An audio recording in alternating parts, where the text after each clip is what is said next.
What's your guilty pleasure song? It's my guilty pleasure song? Mm-hmm. Anything by Trick Daddy. Absolutely. Anybody want to motherfucking die? Come see me, T-double D. That's right, man. Motherfucking me. Goddamn it, I said it, I'm up. If it was fully, I'm up. It's been... Okay. That's not the beat. No? Oh, whoever I offended. Hold on. Wait one motherfucking minute. Y'all know how the game go. Fuck every day, never hit the same hole. Fuck in my head, that's why I stay, baby. I'm about money and I don't even play, baby. If it ever was to go broke, click, y'all seen this shit before. Real nigga know how to make Going too hard. God damn you, Trick Daddy. Fucking hell, man. And we're back with another episode. All right, y'all. Welcome back to another episode of the Face Off with Fleming and Fowler. We are back at it again. Ooh. Wow. Bow chicka wow. Chicka, yeah, chicka. Welcome back, y'all. We're so happy you're here with us. We are so happy y'all are here. Your favorite little corner of the internet. Absolutely. The best podcast in the land. You know, there's nothing what else that can compare. I don't know why I'm in the singing, but it's because I'm really tired. I'm really tired. I am fucking exhausted. How's your week this past week? I really quick just need to vent. And I know I come on here every week and say some crazy shit about some crazy patient that I had to deal with. I know. But this is 50% of my podcast, so I'm allowed to use that and do that. True. I had this patient today, this man. Let's call him 45 years old. Okay. Mr. Johnson's 45. Mm-hmm. Yeah. I get into the room. He's moving very well. He just had an aortic valve replacement. Mm-hmm. Like, tale as old as time, dude. You're fine. Mm-hmm. I mean, you're not, but you are. Right. I was like, hey, you know what you haven't worked on is bed mobility, getting in and out of the bed. You're going to have to do that to go home. Let's work on it. Yeah. I need everyone to know that this is a soft lob for me. I don't really want to be in this room treating this patient. He doesn't really need all that much help, so I could have not seen him and he would have been fine. Mm-hmm. But I'm here and I'm trying to be nice. So I'm like, let's work on getting in and out of bed. Whatever. Just starts going at me. Oh, I can't do that. No, my chest hurts. Da, da, da, da, da. And I'm explaining to him, there's ways you can get out of bed and not use your arms and hurt your chest if you've had a heart surgery. Mm-hmm. I give him the whole spiel. This is a log roll. This is how you're going to do it. We use momentum. It puts less force on your chest. Mm-hmm. I don't know what the fuck I'm talking about. I'm an idiot. Mm-hmm. Da, da, da, da. And I'm just like, if you would just, he's like, no, I'll do it my own way. Proceeds to put one leg on top, like kneels on the bed. So he's higher up vertically, then tries to lay himself down on the side, which does what? Puts way more force on your chest than you do. Starts screaming in pain. You should have let him pop his chest open. I was just like, sir, I'm in so much debt. And I gave away some of the best years of my life. Seriously. To come in here and teach you how to do this. So frustrating. Then he just tells me he doesn't need to do it because the bed turns into a chair, which it does. That's how we get some people. Yeah, but that's not your business, sir. But sir, you don't have a bed that does that at home. He's like, no, but I'm not going home from here. I'm going to another room, and then I'm going to rehab, and then I'm going home. I was like, you know what? I'm glad you know the process, sir. So I'm like, you know what? You're done. You're in pain. I'm going to leave you alone. So I said, I'm going to get a blood pressure right before I leave. Because I was almost at 23 minutes. Because that's important. So I said, which arm have they been putting this blood pressure cuff on? He says, my third arm. He was referring to his genitalia, which is disgusting. I hate when patients do that. I hate when patients do shit like that. And I'm like, you have literally, this was my first patient of the day. You've ruined my morning. Seriously. You pissed me off. And now you're being inappropriate. Nobody wants your hospitalized Nobody penis. wants your soft fucking hospital dick. Yeah, seriously. But you know what's crazy? I had a patient do that last week, and it was so funny because the CNA was trying to check his Foley or something.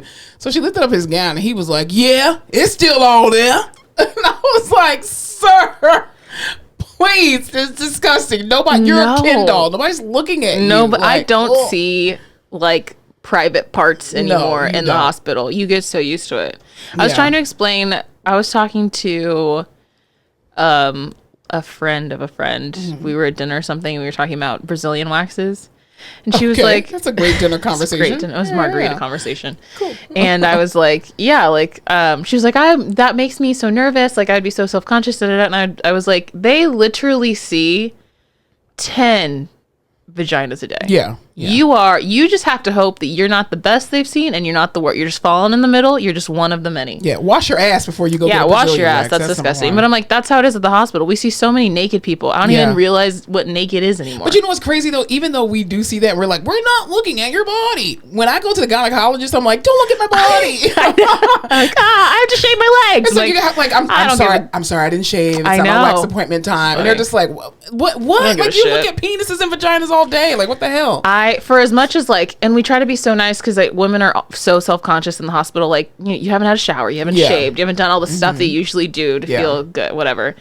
And we're always like, it's not a big deal. We're not even looking. It doesn't matter to us. Da da da da. Bitch, every day when I'm like, I have to shave because what if I'm in an accident or something and I end up in the hospital? Seriously. Then I'm stuck here. That's why you always have on a pair of They got to rip my clothes off. Yeah. And then you'll be the laughing stock of the ICU. Yeah, exactly. They have to take that electric razor. You mean Alyssa with those dirty ass drawers? The fucking Tuesday underwear. It's Saturday. Like, let's just go ahead and throw these away. These are trash. We threw your underwear away because they had shit stains in them. You shit your pants on the way here, so we just threw them away for you. My biggest fear. Yeah. Except seriously. For everyone in the hospital is always so nice about that shit because it's embarrassing. No matter who you are, if you pee your pants, if you piss your pants, like. Show your pants. It's fucking embarrassing. Especially when you have like a young, like 40 or 50-year-old and then they start like peeing on the floor and you're like, it's okay. It's totally fine. We'll get it all cleaned up. Like, hey, we are all going to be here someday. You know, it's fine. The worst is when it's someone your age. And I'm just like, sorry, dude. Like, you know. Yeah. But you don't see genitalia in the hospital. You really don't. And if you do, you're a perv. You need to get out of the healthcare industry. And if you make any kind of reference to your private parts to a person who's literally being paid to be there, it's icky and disgusting. Yeah, it is. It really is. And you should go to jail immediately. It's inappropriate. Thank you and good night. That's all I had to say. Well, I'm glad you got that off your chest. That felt really good because it was. Anything else happened this week besides that? Oh my gosh. Another thing that just annoys me. Jesus. Which is you're throwing a lot of rehab corners there. I'm throwing. Okay. This therapy in the hospital, a lot of the time, I feel like when we talk about it, it can seem very nurse versus therapist. That's not what it is. It's just a lot of the time. And I get it because if I had a patient for 12 hours and some random bitch was just coming in to fuck with them, I'd also be like, hey, whoa, hold on, what are you doing? Exactly. These new nurses, these baby nurses, which like, that's a whole nother thing. There's things that they do and say, and I'm like, what planet are you from? The thing that gets me is when like baby nurses, you go up and you say, because I never ask permission to see patients because this is legally my patient as well. So I hate when therapists say, can I see so-and-so and so? No, don't ask. I'm telling you, hey, is there any medical reason that I cannot see I cannot see this patient? Is there any contraindication? And they're like, no, I mean, well, what are y'all going to do? Yeah. What do you think I'm going to do? I'm physical therapy. I'm going to get them up and out of the bed. That's my favorite generally the goal. Yeah, they're okay to see. Just don't get them out of the bed. Motherfucker, what do you want me to do? Play patty cake? I thought y'all were going to do like some range of motion. You think I went to school to get in hundreds of thousands of dollars in debt and get a doctorate degree to do range of motion? No. What is wrong with y'all's brain? So this nurse had a freaking nasty perv patient. Oh, and I was already annoyed because we were in the bathroom and she was like, are you going to be, it's very nice for the nurse to ask, are you going to be okay in here? Do you need anything? I appreciate that because some will leave you high and dry. Very true. And I said, no, we're fine. Don't worry about it. Because again, he's standby assist, which means I'm not doing anything. I'm just making sure he doesn't fall on his ass. True. She goes, well, he's moving pretty good. So I feel pretty safe and confident leaving him here with you. Oh, this is a new nurse or this is a new nurse. I was going to say, it seemed like a very old nurse that we. No. Yeah. Yes, but no. Okay. I said, you feel comfortable leaving him in here with me? I've been here for 5 years. Where the fuck have you been? Leaving him with me? Your badge is still not even scraped up yet. Get the hell out of here. Ma'am. He's also standby. He's fine. Yeah. Fuck it. So I was already annoyed. Then we go to sit up her patient next door, who is total assist, right? Bigger guy. But it's me and another PT who has been doing this for a long time. Yeah. Also, it's not like we're in there very nervous. I understand people get nervous with other nervous energy. You'd be like, oh, shit, maybe don't touch him or be careful. We go, I perform what I would consider a textbook log roll. Transition to the edge of the bed. Kicked his legs off, popped him up. 2-person assist, nothing went wrong. The nurse goes, I hate when... let me tell you something. While we're moving a patient, if you audibly gasp, I'm going to kick you in your fucking trachea. Just stop doing that. Shut the fuck up. We know what the hell we're doing. Like, please it was not a scary or an ugly or it was literally the most perfect, beautiful gasp. So he's free because he's like, what the fuck? The family's in there. And I was like, girl. I hate people. I absolutely hate people. That is my last spiel. An audible gasp. I hate it. Like I had ripped out his Foley or something. They almost run up to you. Oh, I thought he was going to fall. Oh my God. I will punch you in the face. I will punch you in the face. Anyway, how was your week? My week was actually drama filled. Here's the thing, drama. I am not a drama filled person, but I feel like for some reason God feels like I need to be like the moderator of things drama filled, especially at work and stuff, you know. And the thing is, it never involves me. I just somehow become like the moderator of it all or the mediator of it all, and it's so dumb. I had a new student that started this week and with me, and so just adjusting to her, like learning the rules of engagement and all that kind of stuff. It's always like the first 2 weeks are always kind of like, you know, new and shaky and all that kind of crap. What do they call that? The syllabus week, you know. Yeah. But it'll make or break you though if you are horrible at what you're doing. But anyway, so yeah, I have somebody transition period. That's what I'm trying to say. Very, very true. But I mean, she's been fine. It hasn't been the drama. But anyway, or has it? I'm kidding. It hasn't. But for legal reasons, it hasn't. For legal reasons, it has not been. She's been a joy. Anyway, but Mother's Day weekend happened over the weekend, and I don't know. I feel very different about Mother's Day as I get older. No, it's not a bad thing. Oh, you like it? No, not necessarily I like it or hate it, but it's just, I think, you know, there's a certain point in your life where, you know, at the beginning of your life, you view your mom as just like always your mom. She's nothing more, nothing less than your mom. Mm-hmm. And then when you turn a certain age or different situations happen in your life, you start to unveil who your parent is as an actual woman or a man. And that dynamic of your relationship starts to not necessarily unravel, but you just start to see who your parents really are as human beings other than just your parents. And so every year that Mother's Day comes around, there's always like this new kind of like revelation that I have about who my mom is as a woman, and just some of the decisions that she made and, you know, like what she was doing at my age in time, like in real time. Like, you know, by the time she was my age, she already had 3 children and married and her career. And I'm like, I'm going to eat cereal today. Yeah. I'm just like, what a different life. Wow. But it was really cool. I didn't go home for Mother's Day weekend because we're going to just celebrate my mom's birthday instead as opposed to Mother's Day because did you get your mom anything for Mother's Day? She's living in my house. Oh, well, you know. Not because anything's bad. Listen, we're also going through a transitional period right now. Yeah. My mom had a chill day. I worked on Sunday on Mother's Day. So I came home early from work and she wanted to watch movies. So I bought a bunch of movies on TV and we'd gone to the movies the night before. We had a very movie filled weekend, her and I. Yeah. And we just chilled. I'm her favorite. So it was fitting. We just had a little powwow time, me and my mama. Oh, that's Shouts cool. out to you. That's cool. I also think that we need to give shout outs also to the people who helped to raise us, who are mother figures in our lives. You know, godmothers, mentors. I think godmothers are really underrated. I actually posted a post on Facebook. Don't try to find me because I'll block you all. Anyway, Facebook is one of those apps where my friends list is set. I will not add anybody else. Like, you're done. If we didn't go to high school together, you're not going to be at it.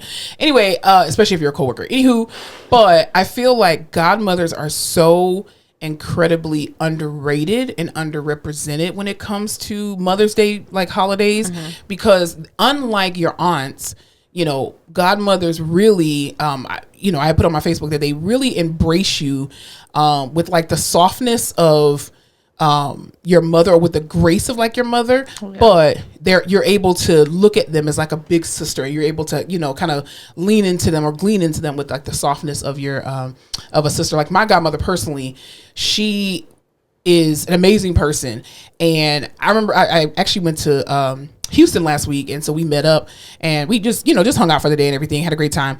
And it was so funny because I'm looking at her like, when I was born, you were 25.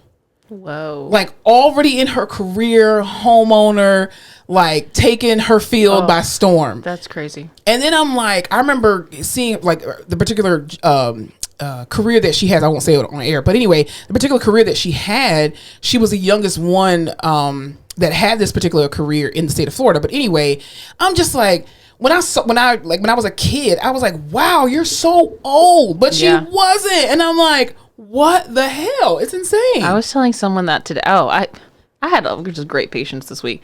I had this Spanish speaking patient, BKA, and I go in there and he was just being nice. He said, you're so beautiful. Thank you. I'll always take a compliment. Sir, that was awesome. Mm-hmm. Are you married? No, because, God forbid you be pretty and not married.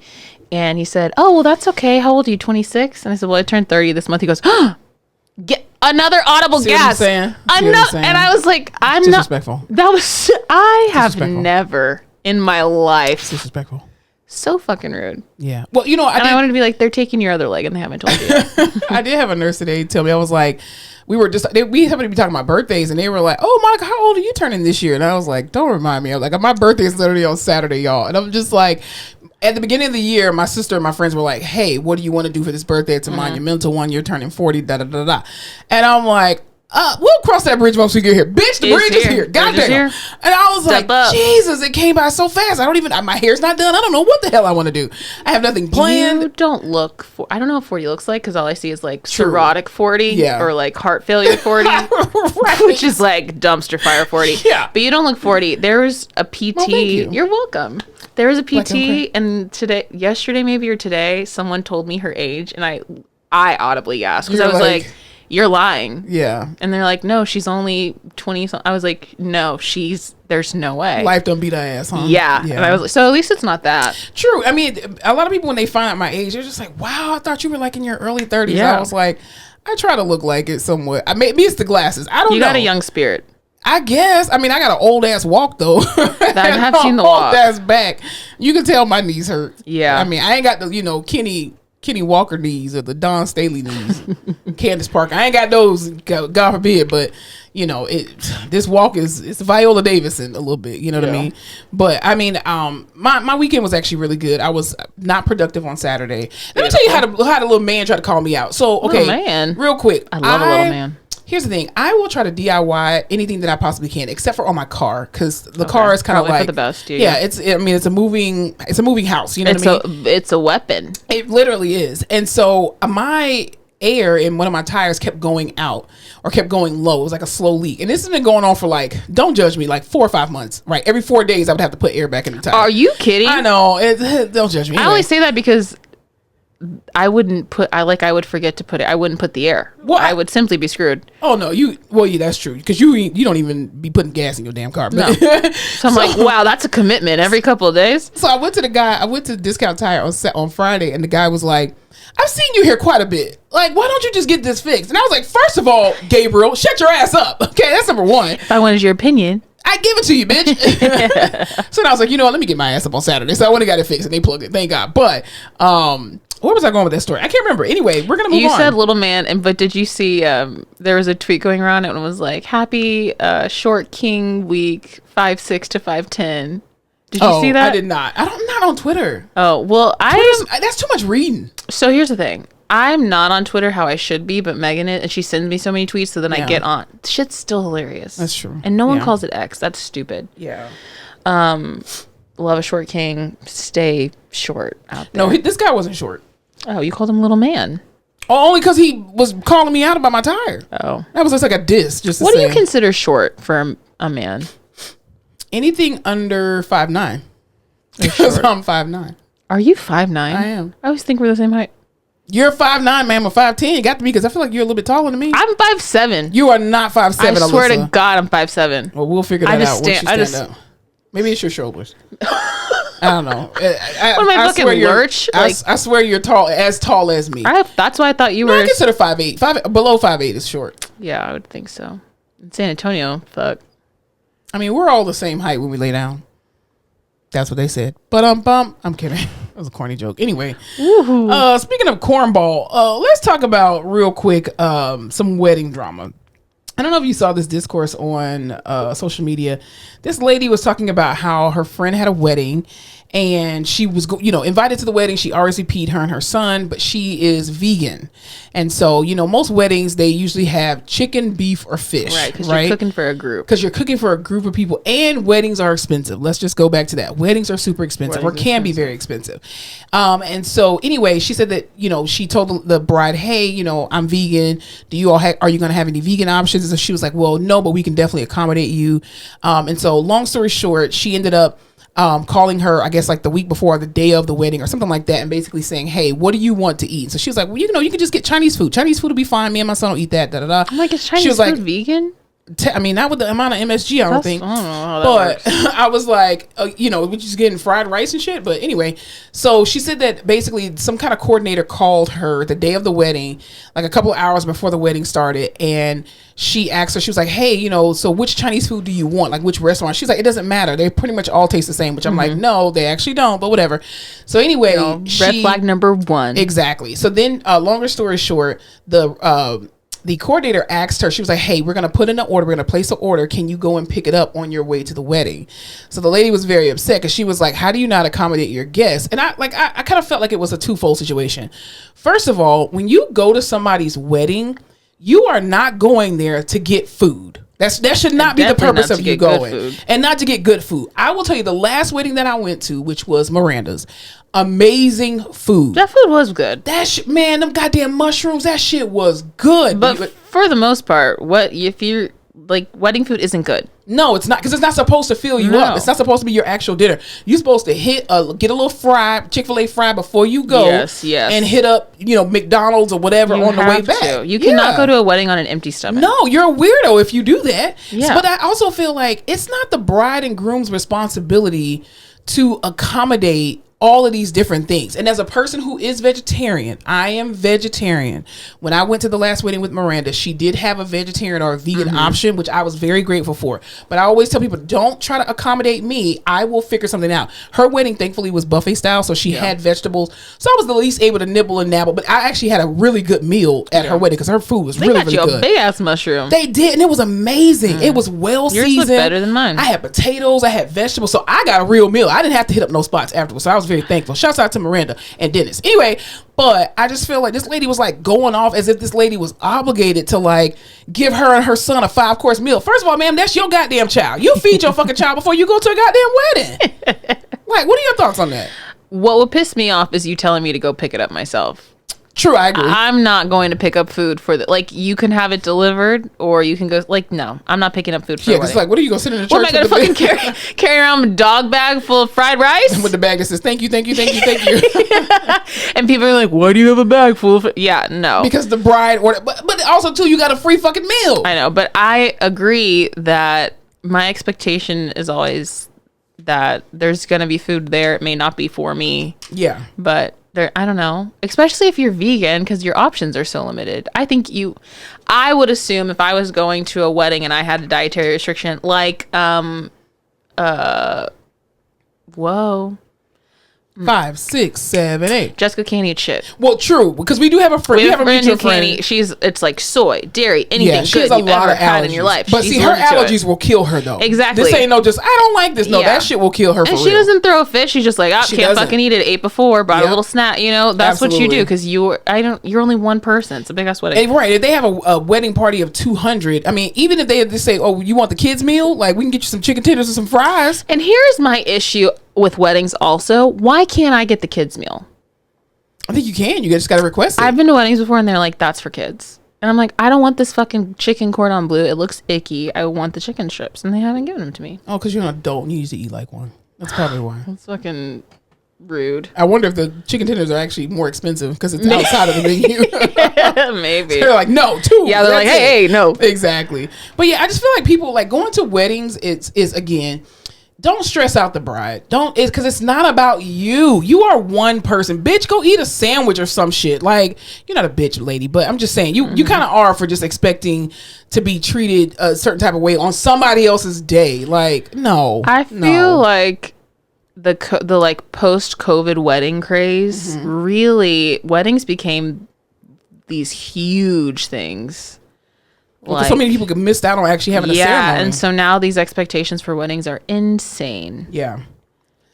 Well, I'll tell you, even the expectations for even larger events, graduation. So it's graduation season right now. And I would just want to give a special shout out to every graduate that is out there from high school, college. I love seeing this content online. People graduating from college, and especially cultural content from like when you see, you know, the Samoans doing their like cultural, their, what do they call haka? Is it called haka? And then, you know, a lot of the Hispanics that are out there, they're like they basically derobe and then they're giving their parents, you know, their robes. It's like first generation college students. And I just love seeing just the cultural significance. You have a lot of, you know, Nigerians, Ghanaians, you know, that are out there like doing their tribal dance. And I just love stuff like that. And because it makes the degree, I think, that much sweeter that, you know, all of these people sacrifice for you to be able to go to college and give you a better life so that you can also too give back to them. Yeah. I was hungover in my graduation. From what? Grad school or undergrad? Undergrad. Probably grad school too. Grad school? What? Grad school. I had fun at my grad school. I mean, at my undergrad graduation, because we were just really childish. Shouts out to my friend Jocelyn. She's childish with me too at graduation. It was funny because I had like a little, this is when iPods were still very popular. An iPod? I haven't heard the word iPod in a hot ass minute. Don't judge. What kind of iPod was it? It was an iPod Touch. Oh, okay. I had the expensive one. Yeah. Oof, she's bougie. And so I'm a bad bougie. So they had a little pouch that I didn't love a bad bougie. There was a little pouch that the thing went into. So I was like, oh, I need something I can hide up on. Your little armband? Yes. So I put candy inside there. So then once we got in the auditorium, I just took the armband off and we were just passing the candy along. So it was amazing. Nice. Yeah, I did the same thing for grad school too. I had been up until like 5 a.m, the morning before my graduation. Why? Because because at UT it's like all the different colleges, they graduate on different days. So you're partying because everyone's graduating like for 4 days. Mine was like the tail end, so we'd been out all night. I woke up hungover, was almost late for graduation, got there, left, didn't even stay. I walked the stage and then took off. Really? Yeah. And then I blacked out. Oh my God. Well, I remember everything about my graduations because they were so fun. Nice. I actually remembering things is nice. Well, here's the thing. I had probably the most embarrassing graduation when I graduated with my MBA.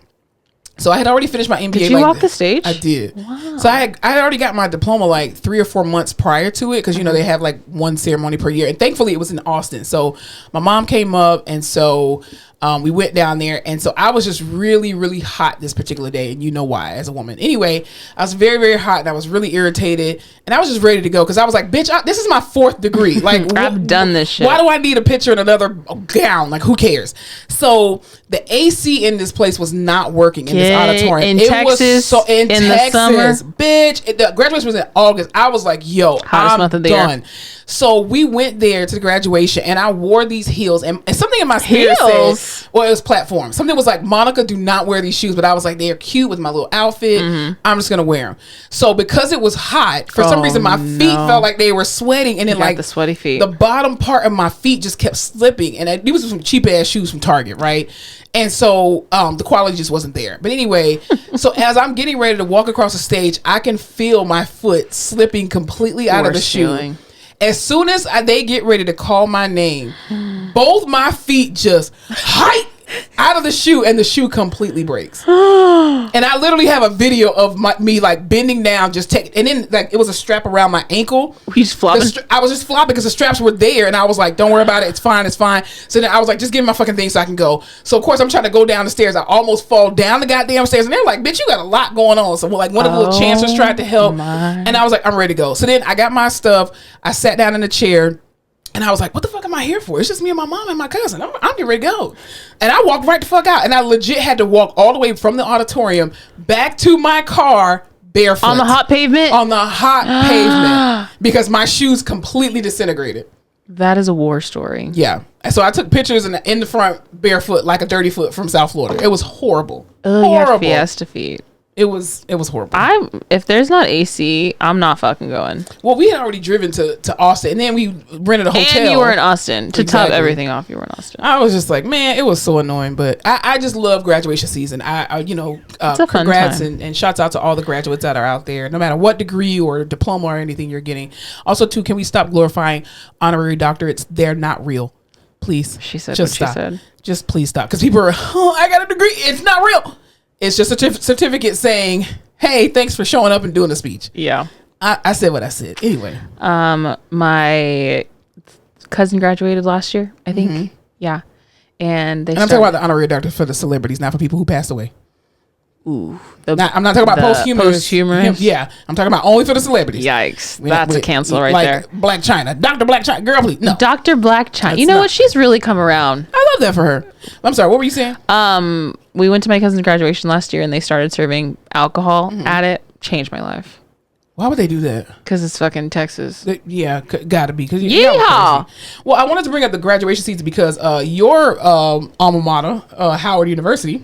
You know? Well, they fucked around and found out because this would never happen at FAMU. The pictures were insane. So for those who don't know, Howard University, every university mostly has separate ceremonies for different colleges and stuff like that. And so this was for the nursing school graduation. They had their graduation in a particular auditorium that had a maximum capacity. They unfortunately met the maximum capacity right away, so they had to lock the doors and they kept family members outside. You saw family members basically chanting, beating on the doors. As one guy actually broke the glass.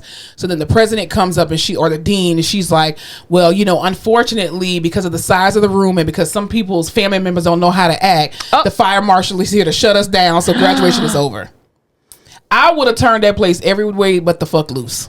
Howard, baby. The class was 280 people big. So I'm wondering how big the auditorium was. I just think two people, like, these universities have to understand, especially for black universities. You have to think that they're all showing out. There are a lot of people, like, people are saying, oh, why don't y'all just get tickets?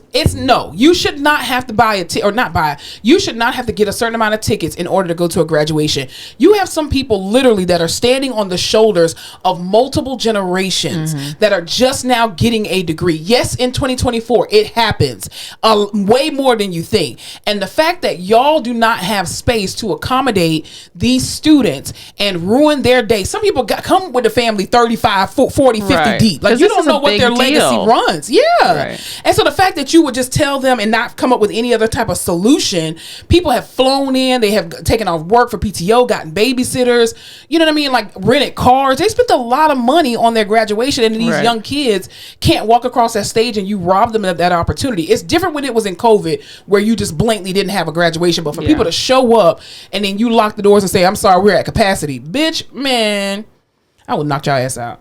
Fam, you would never. No. Would never. Listen, that brand new awesome auditorium that we have. You have a new auditorium? I mean, it was there when I was grad school. No, it was grad. Yeah, no, I think it was after I graduated. I want to know because the whole thing was like the broken glass door. Yeah, he was just beating on the door. He wasn't. You could tell he wasn't trying to break because I saw the video. He was like, "Oh, my bad." I was like, "Why y'all?" I thought it broke like just from pressure of people. No. He was beating on the door. He was just like, "Let us in, let us," and he just hit one too many times. Like, oh shit! Yeah, he definitely. You could tell he didn't really mean to do it. But yeah, shouts out to all the graduates out there. Way to graduate. Yeah. Well, speaking of happy, what were you talking about? Tell me about the happiest. What were you talking about? Happy people? Let me tell you, they're not in the United States. I can tell you that. There was a poll that comes out every year, and or I guess it's not a poll. I guess it's a. What is it if it ranks something? It's got to be a poll. Survey? It's a poll, and then they rank. Survey? You know, rank means they stink. What? Rank, like that's rank. That's rank. That's so. Yeah, rank. I haven't heard that in a long time. Oh, okay. Listen, I only took a couple statistics classes. All you need to know is that America in the last year has dropped from being in the top 20 happiest places where the citizens feel happy to number 23 in a year, 15 to 23. I want to know why I wasn't given this survey, because I feel like I would have definitely helped to skew their results in a different direction. I'm just like, world's happiest country. I'm saying that we're happy. I just feel like in my head, surely there's a lot of unhappier places. But also, how are these unhappy? Like, how are all the other countries ranking this? Like, it's got to be them ranking it for us, right? Like, we see the disparity in the United States. They can't be happy. Global happiness. 135 on the list. Do you know what the bottom country is? Out of 143 countries, what do you think is the? It's got to be Russia. Afghanistan. Where's North Korea on that? They can't even participate in surveys. Yeah. The top 10 are Sweden. New Zealand. Number 6. Oh, the Gallup World Poll. Where the fuck is even that? Oh, I don't know. I would like to know. Wait, is that a country? Finland is number 1. I can see that. Denmark, Iceland, Sweden, Israel. Well, yeah, when you're committing genocide, absolutely. I'm just like, Where's New Zealand on there? Good question. Because New Zealand got to be top 10. The Netherlands, Norway, Luxembourg, Switzerland, Australia, Canada, UK. Canada? Mm-hmm. Well, people like Canada. So the people here ain't happy, and I don't know what we're gonna do about it, but keep on being unhappy. Lithuania is the happiest place to live if you're age 30 or under. Where is Lithuania? Isn't that it's in Europe for sure? Lithuania, Georgia? It's the Baltic Sea. Where is that? Like, isn't that by like Russia and Poland? You can't ask me that. I'll just ask you where it's at. I don't know. Listen, you're not here to learn history. You're here to know that the American people aren't happy. Exactly. And if you live in America, you are now not a happy country. You're an unhappy person in an unhappy country. Where should we move? I want to move to Sweden. Have you ever been there? No, but I want to go. Why do you want to move to Sweden? Because they give you a year's worth of maternity leave if you get pregnant. Paid maternity leave. One of my friends works for a company that has pregnant every year. Smart. She works for a company that has international offices. Yes, I want to do and that. The people that work in the European offices, this company has to honor their maternity leave. Yeah. And I was like, why don't we do that? Mm-hmm. Yeah, if you work for an international company, they even if you live in the United States, they will honor it. So that's the move we should make. Yeah, definitely. I would move to Canada though, because Canada at least has Americanized restaurants. Okay. I just want a little piece of America in a different place. That's all. Okay. But I'm not gonna go and I'm an American. No. I'm gonna try to blend in. You just want to feel like home. I mean, I would definitely stand out with my box braids, but I'm just saying my braids by Ray. Anyway, I'll tell you who else is standing out recently, and I think the reason why she's standing out is because she wants too much attention. Oprah Winfrey. Simone. Oh. What? No. Well, that too. I think it's her wife more so. Oprah. So Oprah has been in the news in social media. Lord, I don't know why she's choosing to bear this cross that nobody put on her back but her goddamn self. My thing is, it's been the Ozempic thing, right? Like, oh, Oprah's on Ozempic. We all know she lost a shit ton of weight. No one cares. No one gave a shit. Everyone was just talking shit because that's what everyone does now. You figure out someone's on Ozempic and you're like, I knew it. Gotcha. You talk shit about it. No one needed her to come out and be this like martyr for people on Ozempic. No one gives a shit. Here's the thing, Oprah, I want you to look right at our eyes. Right, I want you to look right here. No one cares that you're on Ozempic, baby. Good for you, girl. But first of all, here's the thing. I have known of Oprah since the 1980s, okay? At my grandma's house, all right? Oprah been big. We've all known that. Oprah has been very transparent ups and downs and very open about her struggles with weight because she's been on TV and people have made her weight a big deal, which in turn causes her to have insecurities about her own weight. Understandably, right? Oprah, we know that, first of all, the reason why you look so amazing, you're a billionaire. You better look good as a billionaire. Okay, because if you don't, you're doing something wrong.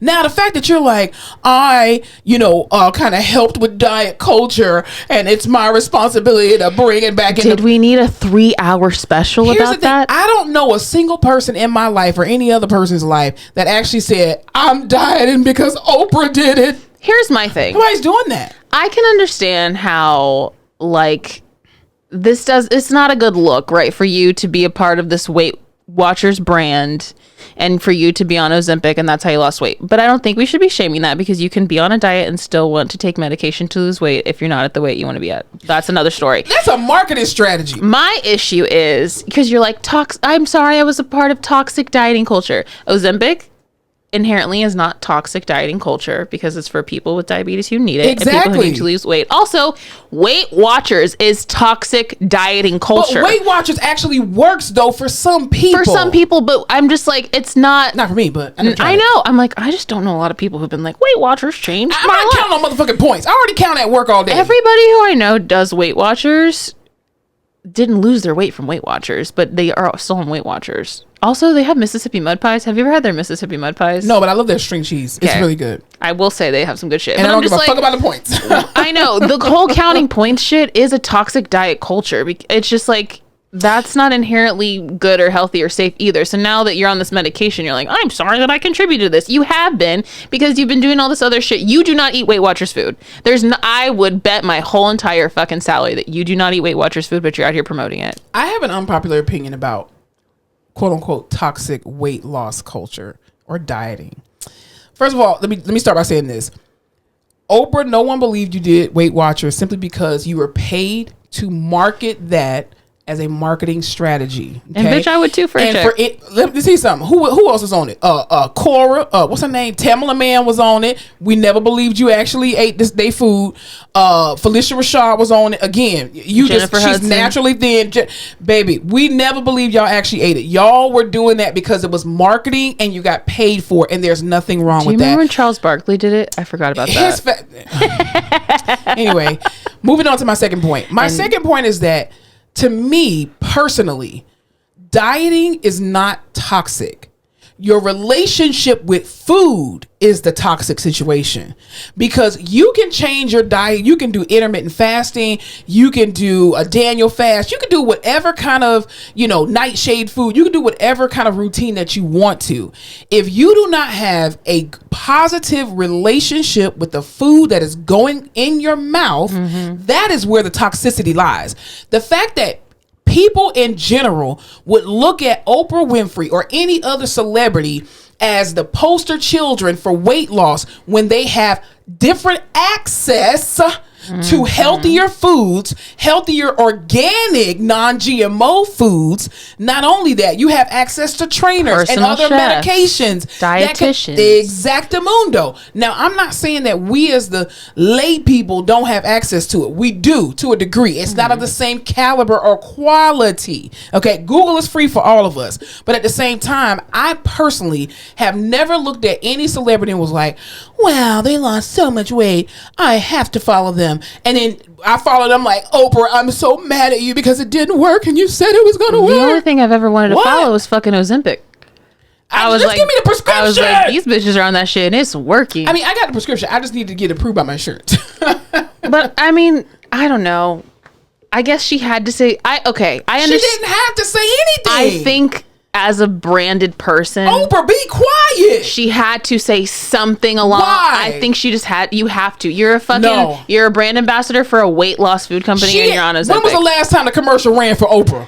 I don't think she had to say anything. I think as like if I'm a PR person, you have to put out a statement. Raise your hand if you said that goddamn Oprah Winfrey, I need her to officially put out a statement that says she ruined my life. I want anybody to please put in the comments. No, I don't think she needed it. I think Weight Watchers was like, bitch, you better fix this shit. But no, to me, I feel like she hasn't been an ambassador for Weight Watchers in a very long time. And anybody who doesn't understand the basis of marketing. I don't watch cable TV like that, so I don't know who's like, you know how she was on the commercials?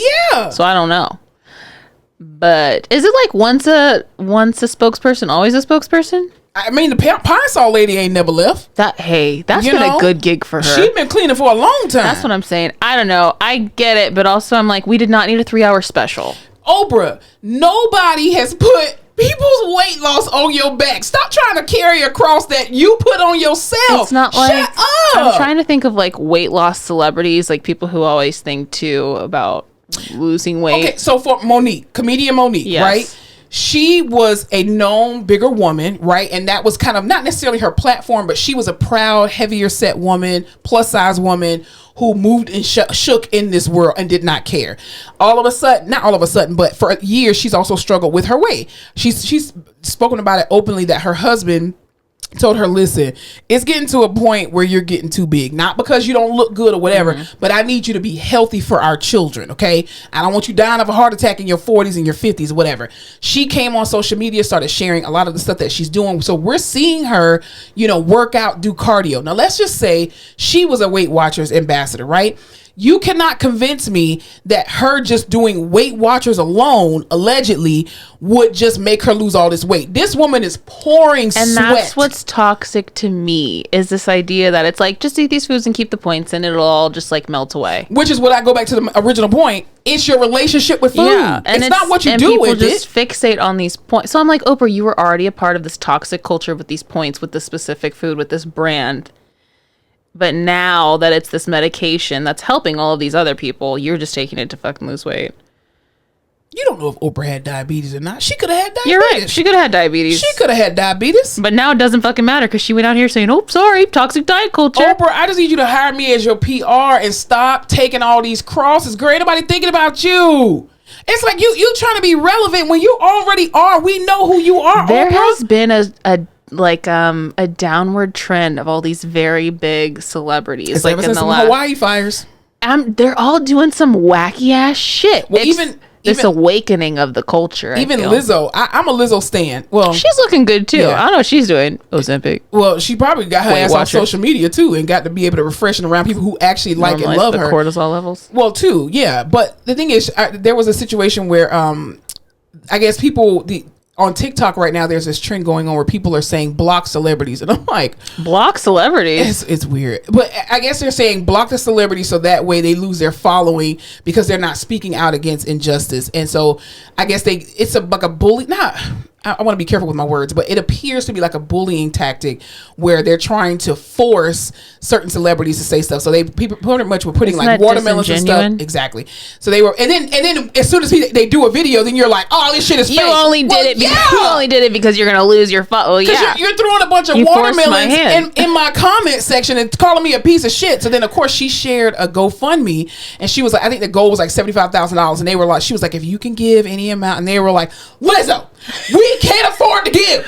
You can pay it off in one. And I'm like, y'all, do y'all want the girl to be involved or fucking not? God damn. You cannot win no matter what the fuck you do. Well, even Oprah and The Rock, they were like, hey, if you could give, bitch, you're a billionaire. Yeah. Lizzo is not a billionaire. We don't know what's in Lizzo bank account. I don't care how many Grammys this young lady has won. I don't care how many.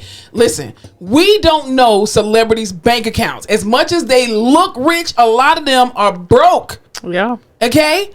A lot of their record companies are making a shit ton of money. But anyway, neither here nor there. But I just feel like, again, we need to stop this culture and this mindset of listening to fucking celebrities when they start talking about what's good for us. They regular ass people. These ain't people that are experts in certain fields. You think Oprah is an expert in weight loss? I think she's an expert in making the check. And she does it well, which is why she's a billionaire. Exactly. I would never look at Oprah and be like, because Oprah said it, I'm going to do it. But I do love that list that comes out every year for favorite things. Oh, absolutely. I trust that before I trust her advice on weight loss. Because again, you've been struggling too. I've been struggling too. Yeah, I don't know. I mean, I really haven't struggled. I haven't really tried. Losing weight is so subjective. It is. And it's so individualized and for everybody. Not a one size fit all. Yeah. And I just think every celebrity lies about what they do to lose weight. And I don't think anything is wrong with that. No, but I'm just like, so you have to know as a person, you can't fucking listen to what they're doing. No. That's why I have TikTok, for the real news. Because these are the hard hitting facts. Those are the hard hitting facts. I'll tell you what else is a hard hitting fact. We're gonna go to a little touchy subject. It's not touchy. An unpopular opinion on subject. We really want to get y'all's opinions in the comments. So this past week, a Florida teacher, male black teacher, was recently under fire and under scrutiny because he recorded himself having, I think it was like 4 or 5 young ladies out of his high school class taking down his braids. So he basically had some braids in his hair. He was going for a braid appointment. And he had these young women, these young ladies, these girls, because they're not women, they're these young girls who appear to be high school age, taking out his braids. So he posted think they were high school age. I think they were middle school. Well, maybe middle school or high school. Myself. Okay, so they were under the age of 18. Or appeared to be under the age of 18. And so basically it was a very innocent video. I felt like, in my personal opinion, it was a very innocent video. People just started projecting their own traumas and started over sexualizing these girls. Like, that is inappropriate for any man to let a little girl take out his braids. And I'm like, okay, nobody was sitting there in a tank top or a bra. This man wasn't sitting there beating his meat while these young girls were doing this stuff. It was literally a teacher bonding with his students and getting his braids taken down so he can go to his next appointment. So the unfortunate part is that this young man ended up being fired from his job as a result.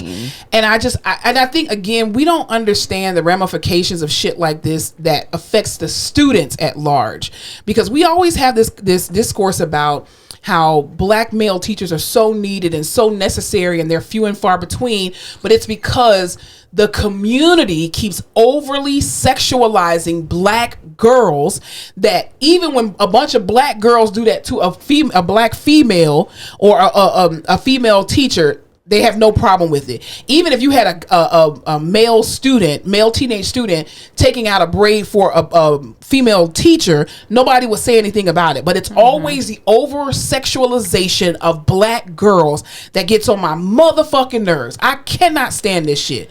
I cannot stand it. We are very sensitive to creepy men because we work in a fucking industry with a bunch of creepy men. True. That video did not seem strange or inappropriate. He's recording it and putting it out. Everybody's hands is above the table. Everybody's hands are, but those girls, it just, I don't know. I just think, especially in like minority schools and classrooms, it's very important to have, like, I don't know, teacher-student relationships where they're comfortable. Platonic male and female appropriate relationships. And just to see, you know, like, I don't know, I was telling her this off air, but like, it's so important for children in general to have positive male role models, female and male, but more male role models, because I feel like there's a lot of positive female role models, and to be comfortable and feel safe in a space with an adult male that you look up to, that you can feel comfortable around. That way, you know, if some fucked up shit happens with another man, like, this is not how this is supposed to feel. I know how I'm supposed to be respected. I know how this is supposed to be. I know it's appropriate. Yeah. This video didn't fucking seem inappropriate. It didn't seem inappropriate at all. And the fact that the school board or his school did not have his back and understand. And my thing is, even sitting on his lap do and some rubbing kind of his investigation. Head. Why don't you do an investigation to ask these young women, if you felt like the video was in violation of the school policy, why don't you ask the young women, did you feel uncomfortable? Did he force you to do this, or whatever the case may be? Do an investigation before y'all just start firing people, because people are in the comments just shooting off their dumbass think pieces because they keep projecting their own trauma and childhood bullshit onto other people. I, for one, have not had a lot of male teachers in like grade school, right? I remember in high school, one of my most prominent male teachers was my band director. Shouts out to Mr. Nathaniel Dunlap, and who still teaches, by the way, in South Florida. So anyway, he was my band director, and I remember we used to always love going to his class. And he's a black man, married with three sons, right? Very stand-up guy. And I just remember when we would always hang out in the band room, and he didn't care that we hung out in the band room. He didn't ask us for no pass. He was like, you supposed to be in here? No. Okay, well, keep your ass in here then until the bell ring. Because he was like, I'd rather for y'all to hang out in the band room where I can see you and monitor you to make sure that you're safe, versus you walking all around campus doing stuff you ain't got no business doing. We were able, as women in the band, or as girls in the band, because of course it was more girls than boys, as girls in the band, we were able to comfortably go into this man's room in his office by ourselves, talk to him about boys, talk to him about life, about anything. And he was like a big brother. Like, you still had the respect of like a father for him, but also too, he talked to you like a brother. So at least you felt comfortable coming and talking to him about stuff that you probably didn't feel comfortable talking to your parents about, or to your dad or whatever. But I just feel like in this day and time, we have given each other too much time to make these dumbass think pieces, and we don't think about the ramifications that happen on the back end. Just like, for example, again, with my band director, had I not had that positive platonic relationship with him as an educator, then I wouldn't have been able to navigate through having other male professors and having the same type of relationship. And then again, when you snatch a teacher who obviously has an influence on his students, when you snatch a teacher like this away from the students, then what you're telling the students is that you're not worth having what actually benefits you. Yeah. To a degree. You know what I mean? It's like, let the kids just do innocent shit. God damn. I know. And this shows the boys in the class, like, look, you can have these relationships. We can be respectful. You know, I think you should be recording kids in school? posting on the internet? Probably not. Well, he did say, because they did ask him in the comments, and he did say that he's been posting for a while now, and he had the kids and their parents sign releases saying that, hey, I do videotapes. If you don't want to be videotaped, that's perfectly fine. But if you don't mind, then you can sign this release form. And there were some parents that were in the comment section too of the video saying, this man is my daughter's student, and I trust him with my daughter. Like, he's been an amazing teacher thus far. So you had people who were in there vouching for this man. Yeah. Now, if he's done some fucked up shit on the back end, it ain't got shit to do with me. All I'm saying is the video didn't seem bad to me. I don't know. That's just, and I think school districts now are just like, we're not fucking dealing with it. Like, we don't even want the backlash. Yeah, because that's just a lot of people coming for us. Yeah. But it's just really shitty when you could tell that he was obviously good at his job and had a good relationship with these kids and was, doing something, because they were fucking, there were a lot of teachers I wouldn't touch with a 10-foot pole. And the thing is, what would it profit you to fire this teacher at the end of the school year? It is May. All it's gonna do is hurt those kids. It's gonna hurt them. There's no substitute teachers. Are y'all watching Abbott Elementary? Y'all got the bus drivers being the goddamn substitutes. So Florida, goddamn it, I don't really like to call my state out a whole lot, but goddamn, get it the fuck together. Like, over a hairdo? Come on. You could have picked anything. I don't know. It just was, I think it got blown up proportion. I mean, I've seen a few of his videos that he's made. To me, he has the same kind of content that a lot of other male teachers who are trying to be relatable to their students have, where it's strictly innocent and they're just showing, you a day in the life of these teachers and what they actually have to deal with. And I just feel like, again, people who are unhealed and who have gone through their own personal traumas keep over sexualizing specifically black girls and are always projecting this bullshit. Well, look at how he looked at her. Look at how she looked at him. It was even the same thing. If there were a bunch of little white girls braiding some nobody cares. Man, no one gave a shit. How cute. You're gonna always over sexualize black girls. Even Blue Ivy herself, when she went to I believe it was the Grammys, and she had on that little white dress, and it was like a lower neckline, and people were like, oh my god, Blue Ivy's tits are out. First of all, you're a fucking pedophile, and that's the first thing you see when you look at that little girl. Children like that. She's 11. I've never looked at an 11-year-old and been like, your tits. I can see your titties. Well, look, I'm not commenting on an 11-year-old's You're a perv. You already had that in your brain to speak about the fact that you felt the need to open your mouth to say, oh my gosh, her boobs are out. They weren't out. Same thing about like, oh, she's gonna be a looker when she gets old. Why the fuck are you thinking about that? It's weird. That's all. I've always thought that was weird. It's so dumb. It's so dumb. Even little kids, even little boys who discover their penis and they start just pulling on it like it's a goddamn yo-yo. And people, oh my god, don't touch her penis. It's a part of his body that he just discovered is dangling there. Do you really think that a 6 or 7-year-old literally is touching his penis and it's getting hard? That's not what's happening. Let me tell you guys something. People are fucking pedophiles, dude. I swear. The weirder and more secretive you are about the human body and sex, the more fucking kids keep it a secret when inappropriate shit happens to them, because they know it's a taboo subject and they don't want to talk about it because no one else wants to talk about it, and it's weird and off limits, and then I don't want to say anything. So everyone just normalize appropriate body parts and talking about body positivity and appropriate and inappropriate contact, and we won't have these fucking issues. Exactly. Thank you. Exactly. And stop over sexualizing black girls. Specifically, stop over sexualizing black girls. Because you don't do that shit to no other group of people, no other culture of girls. You just do it to black girls. And it's fucking annoying. Like, ugh. And now there's one less good male black teacher in this black community for these children. Which is why people look at men as creepy when they say they love children. It's amazing to me that single women or they don't even have to be single, but just women in general can be like, oh my god, I want to adopt a baby. I can be a single parent. Da da da da. I love kids. Women can openly say they love children and nobody bats an eye. As soon as black men specifically, or even just men in general, but specifically black men, as soon as they say, oh my god, I love children, you're a fucking pedophile. Yeah. Whoa. Can we normalize normal platonic love that men have for children that does not lead to pedophilia? I mean, what about a person who's a father already, who's like, you know what, I'm gonna adopt these kids. I just feel compelled to adopt all 4 of these kids. It's summer. He probably trying to use them kids and playing their booty holes. What? You need therapy. You need therapy. Everybody's not trying to molest children. Jesus. Anyway. But some are, and we're gonna be on the lookout for that.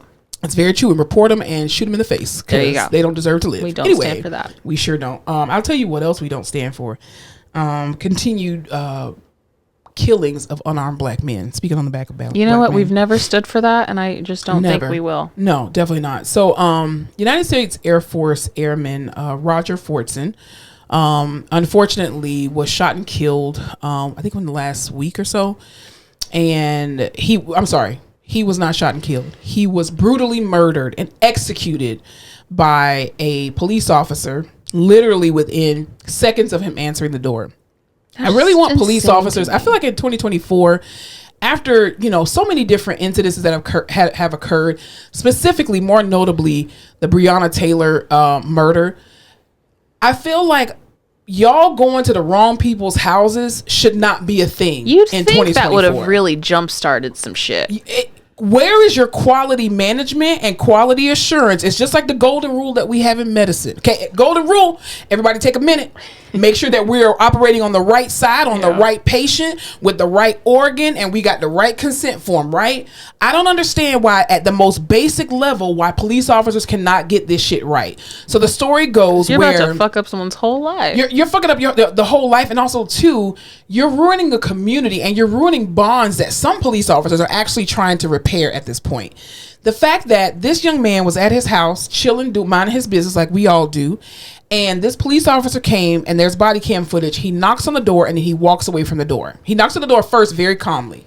Then he walks away from the door. He comes back, starts bamming on the door. Sheriff's office, sheriff's office. Okay, well, somebody bamming on your door like that, you don't really know if it's a sheriff or not. So, of course, Roger Fortson, I believe, grabbed his weapon, right? Because, again, this man is in the United States Air Force. And so he grabs his weapon. He comes to the door, okay? Within literal seconds, as soon as he opens the door, the police officer shoots him like 9-10 times. The man falls to the floor. Insane, dude. And he's like, put the gun away. He was like, what are you talking about? It's over there. And he's like, shots fired, shots fired. This young man, 20-something-year-old, literally executed in his own home. Doing nothing. Because somebody can't read and or write the right fucking address down. Now, the whole person that you actually after them probably escaped because your dumb ass done went and killed the wrong fucking person. And all 2 minutes it would have taken. All you had to do was take a golden moment. Take an adaptation from the medical field. Police officers, it's 24. It's time out for getting this fuck shit wrong. Like, legit. Yeah. And honestly, I pray that his family sues the shit out of this man personally, that police department, and I hope that family gets every last one of y'all motherfucking ass pensions. I really do. I hope none of y'all can't fucking retire. Until all of y'all get that shit right, all of y'all need to suffer. That's fucking ridiculous. You can't even assess the situation as a police officer? And that's everybody's fault. Everyone that was there. You all have a responsibility to make sure y'all doing the right thing. God damn. And then they'll be, it's not about race. Oh, it's not about race. But you see all these videos where these white ass, crazy ass men are over here throwing shit at y'all. And you're just letting it happen. And you're just like, oh, I'll just tussle with you for a little bit. But the black man is at his own house and answers his door and has the right to defend his home. And you just, let's just shoot him up, Chuck. I fucking hate this place. And that's why we are no longer one of the happiest countries in the world. We are not happy. That is the title of this. We are not happy. We are What I want to know happy. is how they poll countries like Afghanistan and... Ain't nobody doing no fucking ass surveys in Afghanistan. That's what I'm saying. It's bullshit. So is that why they're 143? They're probably just looking at the crime rate. Like, it probably wouldn't be a nice place to live here. And Afghanistanians are like, you fucking think, bitch? I just need... Oh, okay. And all of Afghanistan are not war zones also, too. I do know that. But I'm saying... Okay. No, this what I'm thinking of is areas... I'm assuming this is an electronic survey, is what I'm trying to say. and it's supposed to be representative of the entire country. But in parts of countries where there's no computer, are they going out there and they're like, how happy are you? They're just making shit up. They This shit ain't have to real. be. It says an employee engagement survey.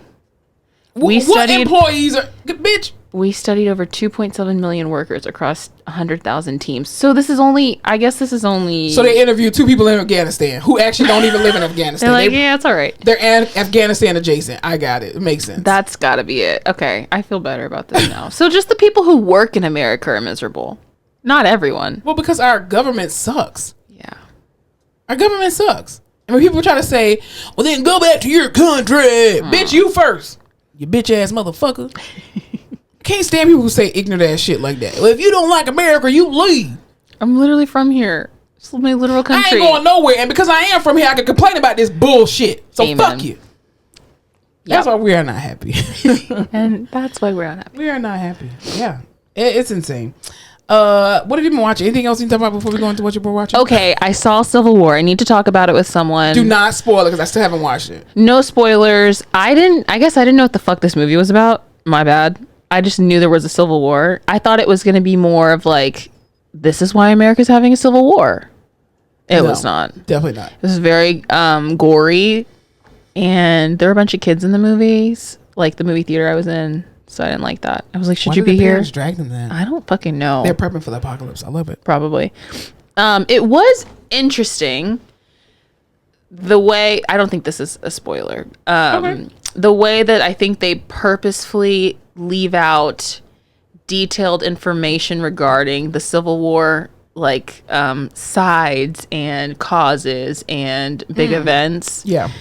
It feels like a movie that's telling you like, hey motherfuckers, this is what war is like and this is what war would look like in America, because I know you think war is some far off thing that only happens in undeveloped countries, but it could happen here and this is what it looks like.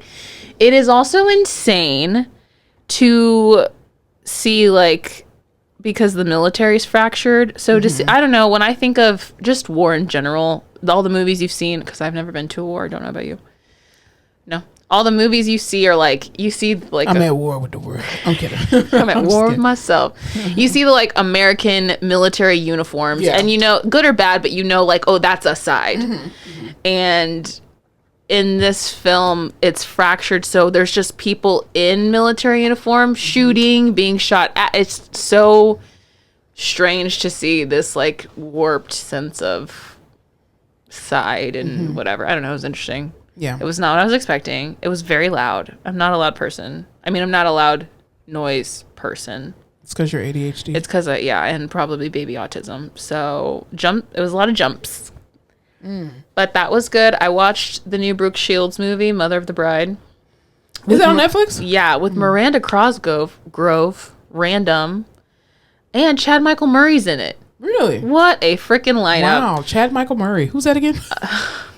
That white guy from One Tree Hill. That Redmond white guy. Yeah. Yep. And it was like the Hallmark movie that you thought it would be, so that was good. I saw that the movie with Mark Wahlberg and the dog.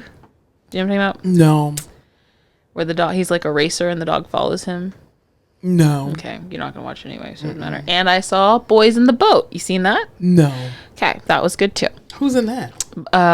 Callum Turner. Some white guy. Some white guy. White guys. There's white guys. Okay. It's literally a movie full of white men. No, I'm not. It's about this team that rode crew in college. Like the fact that you went to go see that's the whitest fucking thing you could have ever my seen. mom made me watch it. First of all, Because your second of mom's all, white. Jackie Robinson, was he the one who ran the Olympics? Yes. He's in it. I mean, he's not in it.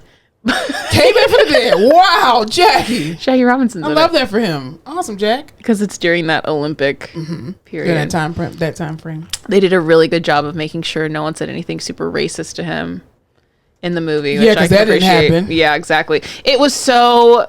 Oh, it was, because it's 2024. You can't say crazy shit.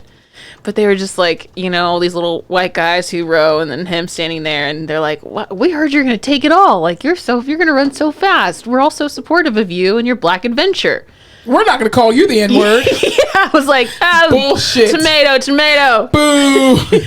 Get your white ass out of here, bitch. Give him a racial slur. Tell him he doesn't deserve to be here. Right. And as soon as you turn around, you fucking monkey. I fucking hate people. I swear. Anyway, what are you watching? I'm still watching reruns of Grey's Anatomy because it's so awesome. My God. And it's just, you know what it is? Okay, I'm just going to break it down. For Shonda Rhimes, and I know she has close proximity to Oprah. See, Shonda Rhimes is who Oprah wants to be. Anyway. Yes.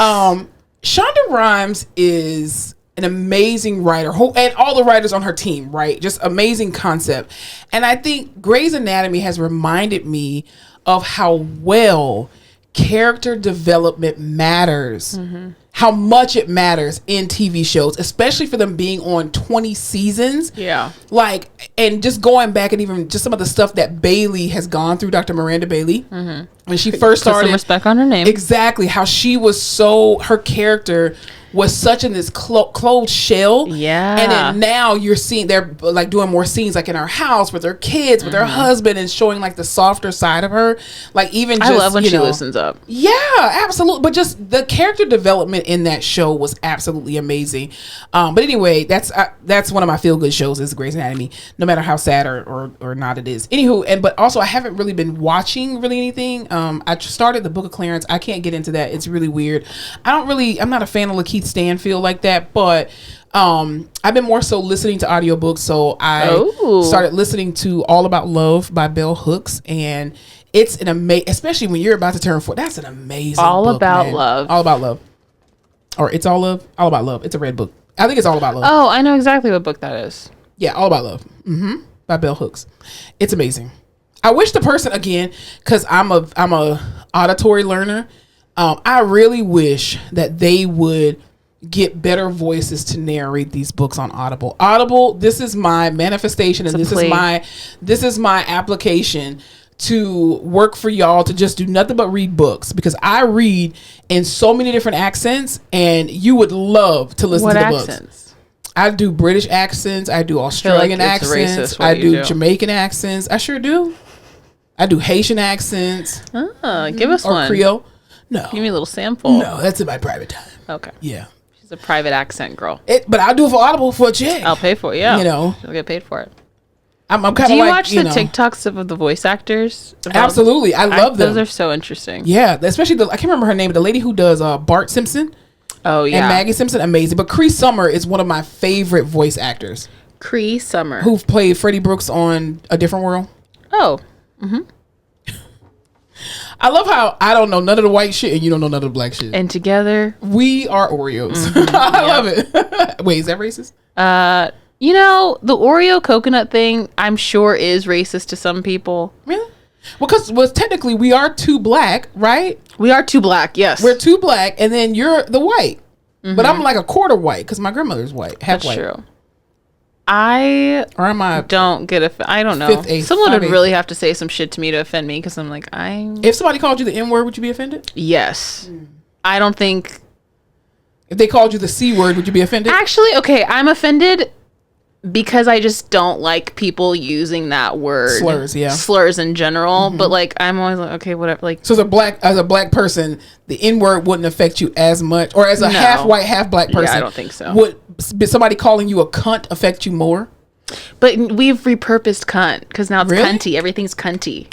Who did that? All the kids now. It's giving cunt. When a white woman calls a black woman a cunt, that's not offensive. Yeah, I don't know. I'm trying to think what you would have to say to me to like really like racial, like mean. I don't know. Your ADHD's not real. Bitch. Yeah, I don't like when people call me stupid. I don't like that. Stupid? That's where you draw the line in the sand? Like, if they were really like, you're fucking stupid, I'd be like, that's stupid bitch. Yeah, you can hard arm me till the cows come home. You fucking insult my intelligence, we're meeting outside. You hard arm me, you'll fucking right and find I don't out. like that, because I just feel like I don't like racial slurs. There's a lot of hate in that word, and we don't need to use it. Oh, speaking of racial slurs, I gotta tell y'all this real quick. Yeah! Last week, I had this one patient, very ornery, but anyway, we were walking in the hallway because I was doing my gait assessment, and he said this word that basically means bendeja in Spanish. It's another word that's for like idiot or stupid or whatever.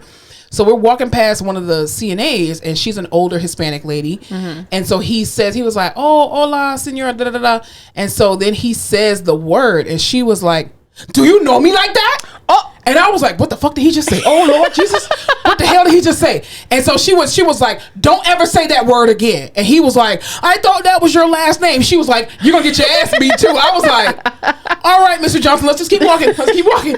So then I put him back in his room and I was like, clearly you're being discharged from there because I don't know what the fuck you just said in Spanish. Yeah. So I go back to her and I was like, hey, what did he say? She was like, he basically called me like bendeja, like an idiot. And I was like, so she was like, if I came up to you and been like, oh, what's up, bitch? Oh, I thought that was your last name. That's how it is. And I was like, whoa, I am so sorry. Like, jail immediately. I didn't know what the hell he said. She was like, I don't play like that. She's like, I don't play like that. Baby, I know.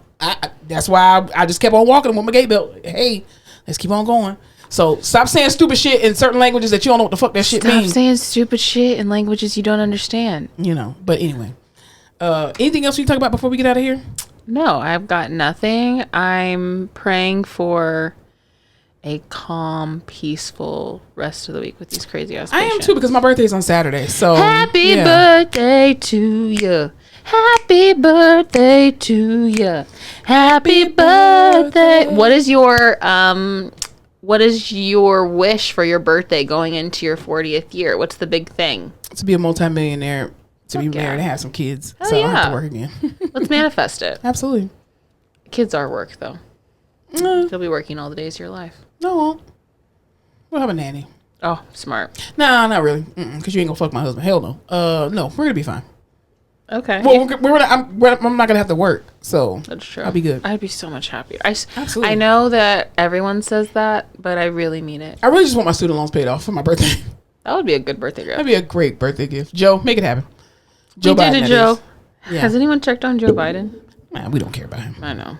All right, that's it. All right, y'all. Well, thank y'all so much for joining us for You okay? Mm-hmm. Thank you so much for joining us for another episode of The Face Off with Fleming and Fowler. We appreciate y'all for listening in. Please, y'all, have an amazing rest of y'all week. I know there's been some thunderstorms, tornadoes, and all that kind of stuff. We're praying for the city of Tallahassee. Tallahassee, Florida got hit real bad the other day in FAMU, so it was a lot of damage. You know in the Prince of Egypt when all the fucking plagues Locusts come? and stuff, I guess you'd call that the Bible. You know in the Bible when the plagues... Right, not the Prince of Egypt. Wow, the Prince of Egypt. Yeah, because they just came up with that original story. Yeah, You know the very original and specifics. Yeah, Disney movie. Yeah. Anyway, that's what's happening to us. I feel like the locusts are out. The tornadoes are coming. Tell you something. The Bible is real. I believe whether you realize it or not. As the real as the Prince word of of Egypt. God will not return unto him void. You understand? Listen, the Bible talks about earthquakes in diverse places. Y'all keep playing with Jesus if you want to. He gonna show you better. He can tell you wars and rumors of wars. You better get in that Bible and read. I know that's right. I mean, I ain't no Bible thumper, but I'm just saying I learned it when I was a kid. Y'all need to get your soul right. Me too. And if you don't have the capacity to read, I highly recommend DreamWorks' The Prince of Egypt. Beautiful soundtrack. Because that supersedes the Bible, right? It does not, but I'm saying we got to meet people where they're at. You can listen to the Bible. You know who reads the Bible on? I think it's on Audible. Morgan Freeman. T.D. Jakes. Oh, even. Let me tell you. Okay, I know we're trying to get out of here. We're never leaving. Let me help you understand something. T.D. Jakes. If T.D. Jakes got a deal with Audible to just read books. Bitch, I would read 1,000,000 books a day. Or LeVar Burton. I love listening to him read books. No. Have you ever heard T.D. Jakes read? Why would I listen to T.D. Jakes read? Is he still getting in trouble for messing with his voice? We ain't bringing that up. We just talking about the Lord. We talking about his voice, sorry. okay? My bad, sorry. We ain't doing all that. I just hadn't heard from him since he went through that little scuffle. T.D. Jakes is still among the land of the living, and he is preaching the gospel of God. Don't come out to T.D. Jakes like that, okay? Amen. Him and I love his voice, and that's not like a sexual thing for me. I love deep voices, but also to him, the guy from Allstate commercials. What is that guy's name? I can't remember. Morgan Freeman has a beautiful male voice. That's who I thought was reading the Bible. Wouldn't that be a fun Bible read? James Earl Jones, too, has an amazing, beautiful voice. I love his speaking voice. But T.D. Jakes, I'm telling you. Dennis Dexter Haysbert. That's a very political name. Dennis Dexter Haysbert. I love that. Like that. Yeah, he has a beautiful voice, though. But yeah, T.D. Jakes, I need you to get a deal with Audible. He need to read every last book. I love his tone. I'm going to have to listen to him. Even if Barry White, read books, I mean, rest in peace. I mean, he can't, but if he could, AI could get his voice. Oh, we might be onto something. Yeah, but we had to get permission from his estate. Because then that would be theft, and that wouldn't be honoring his legacy. True. But I would love to hear him read books. Oh my god. Do you know how there's that app that it's like audio smut. Do you know what I'm talking about? No, you freaky freak frack. There's this app. Oh, what the fuck is it called? You're listening to porn? No. Oh. I mean, if you're, I'm not gonna yuck a yum. No, there's all these TikToks about it because who was the guy? Oh, what is Dr. Avery's name from? Jesse Williams. Jesse Williams was one of the like celebrity voices for this app. His voice is like a baby. I don't know. I'm just telling you what the people want. Oh. Anyway, I feel like we could corner a market for all these women like 50 plus, and we would just do like all these old school voices, just reading them shit. Terrence Howard has a really nice voice. That's what I'm saying. Just reading them fucking smut. Yeah. That would be really weird. I touched his penis. Ew. That's not, first of all, that's gross. And that's never what it would sound like. But I'm saying, what if Barry White was just reading you a sexy nighttime bed story? I just want Barry White. I just love his growl. Oh, yeah. Just that. Yeah, see? Come on. It just does something to me. And we would just give it to the older ladies, you know? Have you ever heard DDG's real voice? No. Yo, you need to Google DDG's real voice. That voice that he talks with, I don't know if he's playing or what, but if you type in DDG's real voice, that shit is wild. I did just see a bit. I just saw like a video. Predator. He was like, I had to change my voice in high school because it sounded crazy. His voice is deeper than Pop Smoke. What is that? I'm going to talk to a speech therapist about that. I mean, it's, what did Arnold Schwarzenegger say? It's a tumor. I'm kidding. It's not a tumor. It's not a tumor. God it's something. No, but I think it's just how relaxed your Adam's apple is. Because depending on how low he your sounds Adam's like apple, he just had 16 cups of lean and you're trying to wake him up from a fucking lucid dream. Well, it sounds like a box of cigarettes. It sounds like a box of Newports. Anyway, okay. We're have an amazing week on purpose, y'all. Y'all remember to spread love. Spread light. And don't forget to wish me a happy birthday. Why would you not tell me you were going to say that? Now, I look like a fool. Okay, let's do it again. Okay. Remember to spread love. Spread light. And don't forget to wish her happy birthday. You got to keep both of those in.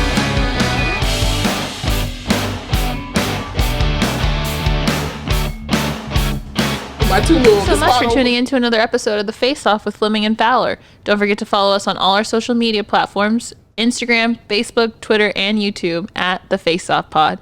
Be sure to tune in to The Face Off every Tuesday where new episodes are released. You want that?